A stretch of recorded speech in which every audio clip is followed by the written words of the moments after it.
Hey everyone, I'm Darcy, and welcome to Screencasts Online.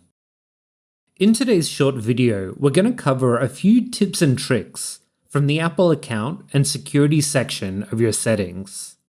There have been some gradual changes to this area, and I thought it would be good to remind people how to manage certain parts of their account through settings, but also explore some mail features that have found their way to iPhone and iPad, which can support how you manage said security.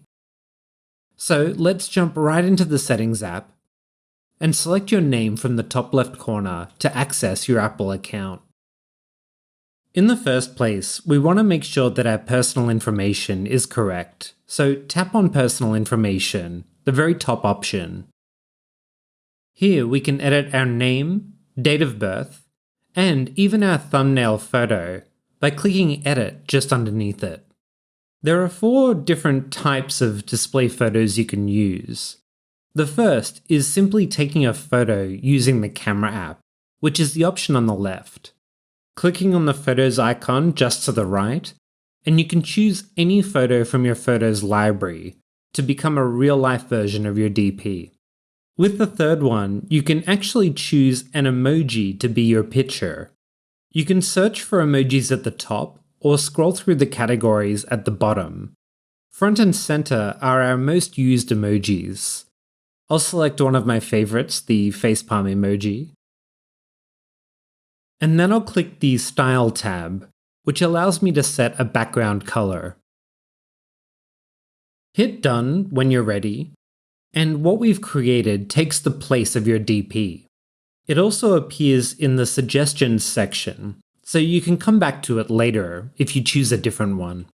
Our fourth option, the pencil icon, allows us to enter simple text as our DP.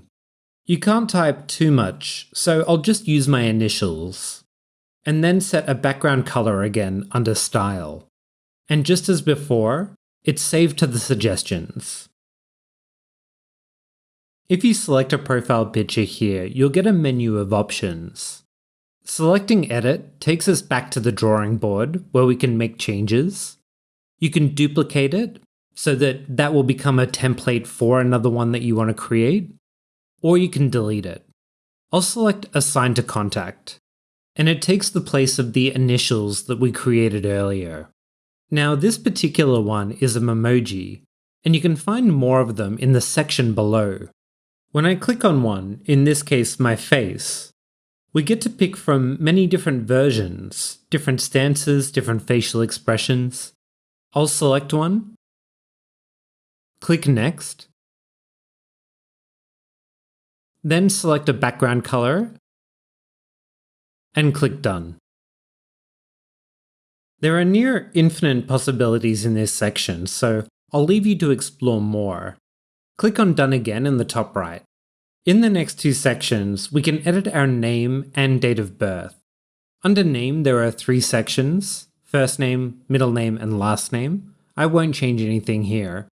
And I obviously won't edit my date of birth either, but it's good to know that you have the option to make these changes if you made an error when creating your Apple account.